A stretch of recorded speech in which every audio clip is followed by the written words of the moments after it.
আম পরিস্থিতি তো ঈদের মেলামেশার কারণে আমরা যে একটা যে গতি বৃদ্ধি হবে ভেবেছিলাম, আলহামদুলিল্লাহ ওরকম কিছু হয়নি।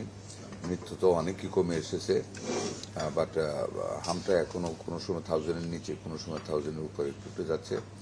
আমরা লাস্ট ডোজটা 15 থেকে 20 তারিখ গত মাসে যেটা দিয়েছি, এটা 1 মাস লাগে ইমিউনিটি গ্রো করতে, মানে বাচ্চাদের রেসিস্ট্যান্ট গ্রো করতে, তো অ্যান্টিবডি গ্রো করতে।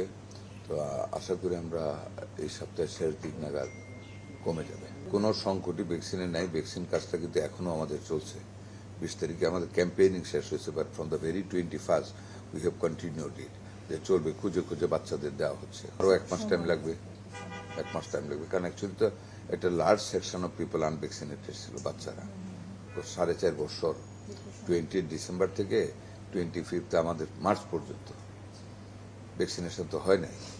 একদিকে তো পুষ্টিহীনতার অভাব আমাদের দেশে আছে, মায়েদের পুষ্টিহীনতা, বাচ্চাদের পুষ্টিহীনতা। আপনারা যদি নিজের চোয়াটগুলিতে যান তাহলে দেখবেন কীরকম ইল হেলথ মায়েদের এবং কি ইল হেলথ বাচ্চাদের।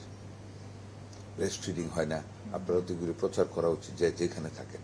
ব্রেস্ট ফিডিং না হয় যে কত বড় ক্ষতিকর বাচ্চাদের জন্য, এটা ডাক্তার সাহেবরা তো বলেন।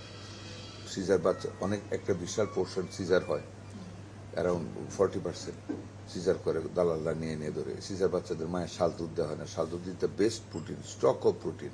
ডেঙ্গু অলরেডি অ্যাটাক করতেছে, কয়েকটা রোগী ভর্তি হয়েছে। আল্লাহর মধ্যে আমাদের হাতে স্যালাইনের প্রচুর স্টক আছে, আমরা আরও স্যালাইন নিচ্ছি। এবং আজকে ডেঙ্গু নিয়ে আমাদের ফার্মেসি অ্যাসোসিয়েশনের সাথে মিটিং আছে।